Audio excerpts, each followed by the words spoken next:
agradezco mucho al maestro Alfonso Zárate, periodista, Los Usos del Poder. Él escribe los jueves en el periódico El Universal, no se lo pierda. Colabora también en este espacio de noticias, es presidente de GCI, Grupo Consultor Interdisciplinario, una empresa de estrategia y de comunicación política. Bienvenido.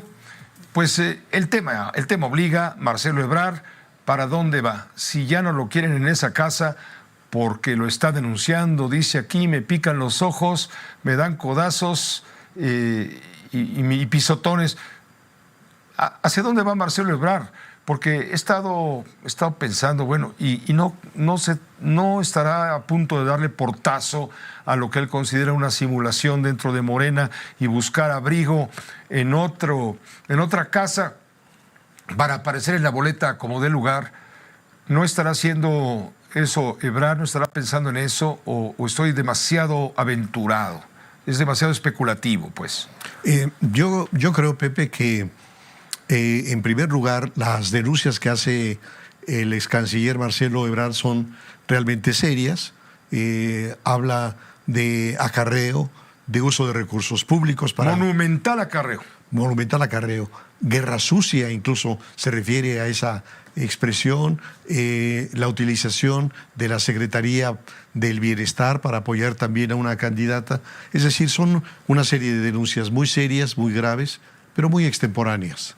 Es decir, lo hace cuando faltan 2 semanas para que se defina en este proceso quién va a encabezar a la 4T y me parece que aún cuando se atendiera su exhorto y que en ese momento se suspendieran, ya no alterarían absolutamente lo que se ha estado diseñando desde mucho tiempo atrás.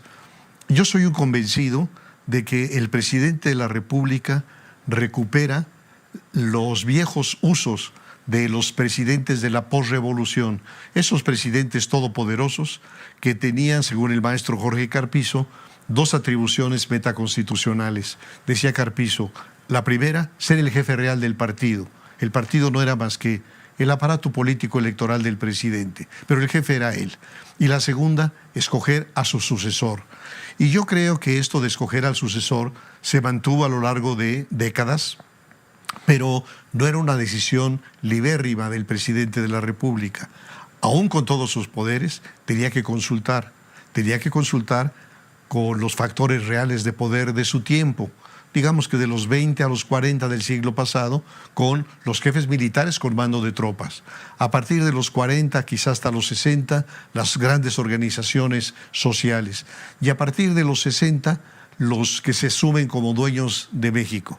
La diferencia hoy es que el presidente López Obrador es el dueño del partido, es el dueño de Morena y es el gran elector dentro de su partido. Es decir, que a mí no me cabe duda alguna de que será el presidente el que decida quién va a recibir la estafeta. Con el formato de una encuesta en donde hay una pregunta clave, ¿quién cree usted que debe de ser el candidato de Morena a la presidencia? Bueno, en este caso dirán el coordinador general de la Cuarta Transformación. Esa pregunta vale no sé cuántos puntos, pero muchísimos puntos. Más que qué tanto conoce usted a tal o cual. Así es, y su trayectoria, su experiencia, en fin. Sí, en efecto, yo creo que a la hora en que se analiza el tema de la sucesión, es posible encontrar algunas constantes que caracterizaron esa decisión a lo largo del siglo pasado. Alguna vez lo comentamos, uno de esos primeros ingredientes era ¿quién me garantiza la continuidad de mi proyecto? Entonces, la continuidad o la profundización del proyecto estuvo siempre presente en el gran elector y lo está ahora. Y yo creo que para el presidente López Obrador, la que le garantiza la continuación se llama Claudia Sheinbaum. No se la garantiza Marcelo Ebrard, entre otras cosas, porque en su trayectoria ha mostrado un nivel de independencia que es intolerable para el presidente, porque la otra condición que exige el Supremo elector es incondicionalidad. Pero ¿por qué no sube entonces a él al cuarteto de las corcholatas de Morena, sin de menospreciar a Fernández Noroña y a Manuel Velasco? Lo sube porque eso le da legitimidad al proceso. El presidente todavía hoy en la mañanera ¿confía en él? Dice, yo creo que no necesariamente. El presidente sabe que tiene una trayectoria propia, que tiene un grupo propio, y eso también, por cierto, Pepe, es otro argumento para un presidente como López Obrador.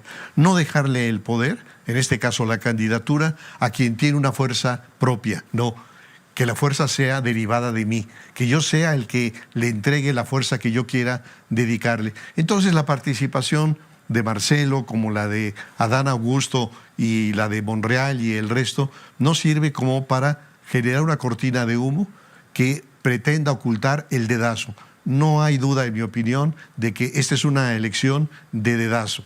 Y en esa medida lo que acaba de hacer... Y Ebrard lo sabe. Y Ebrard lo sabe. Pero él podría apostar, yo creo que en la lógica de Marcelo, ¿por qué participa? Si sabe perfectamente que no está en el corazón del presidente y que Claudia sí está en el corazón del presidente, porque apuesta, Marcelo es una gente que conoce la historia y el sistema político mexicano. Y aquí hay un dato muy relevante que ha preocupado a muchos historiadores. ¿Por qué el general Lázaro Cárdenas no le entregó la presidencia a su hermano, a su amigo entrañable Francisco J. Mújica?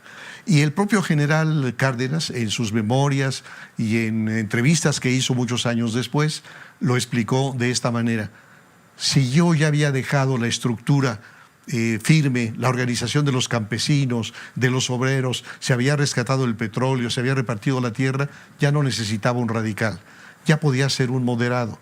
En el fondo lo que ocurrió es que los grupos militares entonces le dijeron a Cárdenas, no aceptamos 6 años más de radicalismo. Pero yo pienso que Marcelo debe haber dicho, ¿y qué tal si el presidente dice, he descompuesto muchas cosas, he lastimado muchos intereses y ahora puedo nombrar a alguien de centro izquierda que sea aceptable por distintos grupos? Creo que esto no va a ocurrir porque el presidente es muy necio y porque también en una mañanera osó incluso criticar al general Cárdenas y decir, yo no me voy a equivocar como Cárdenas. Es decir, en el sentido de elegir, sí, en lo cual además reconoció su condición de gran elector. Ciertamente. Entre líneas, por supuesto. Finalmente, entre líneas. Entonces, Ebrard, ¿tiene futuro fuera de Morena? En este momento está evaluado como Lionel Messi para el Atlante o está evaluado como un gran jugador con la carta de intercambio en el equipo que lo quiera contratar. Se podría ir, por ejemplo, Movimiento Ciudadano que ha dicho, vamos solos con candidato propio. Cabría ahí Ebrard y entonces en el maquiavelismo absoluto, robarle y distraerle los votos a la oposición que amenaza justamente a Morena y a quien va a ser su candidata, evidentemente. Yo creo que la fractura que parece anticipar Marcelo Ebrard es algo que lo deja en condiciones de una enorme vulnerabilidad, porque se desataría todo el odio del Estado. Y hay que recordar que tiene expedientes abiertos, el más importante quizá, el de la línea 12, en donde está por ahí tendiente. Entonces, en el momento en que hubiera la ruptura, a lo que se expone Marcelo Ebrard es a una ofensiva brutal por su condición de traidor. Y aquí recordaría a otro clásico que es Monreal, si le traiciono al presidente no soy nada. Entonces, en el momento en que Marcelo decidiera realmente romper, se vería sujeto a una ofensiva brutal de parte del aparato político. Y la otra cosa que diría finalmente es que, en mi opinión, no se llevaría a muchos morenistas. Y no se los lleva porque la base fuerte del presidente es devota del presidente de la República. Entonces se va a llevar algunos sectores, efectivamente, con posiciones de responsabilidad, etcétera, pero el grueso permanece con el líder, permanece con el presidente López Obrador. Alfonso, muchas gracias. Alfonso Zárate, como siempre, contar con tu opinión es muy importante los jueves, claro, y siempre. Muchas gracias, Pepe. Que estés muy bien. Alfonso Zárate, los usos del poder. Una pausa breve. Continúa con José Cárdenas Informa.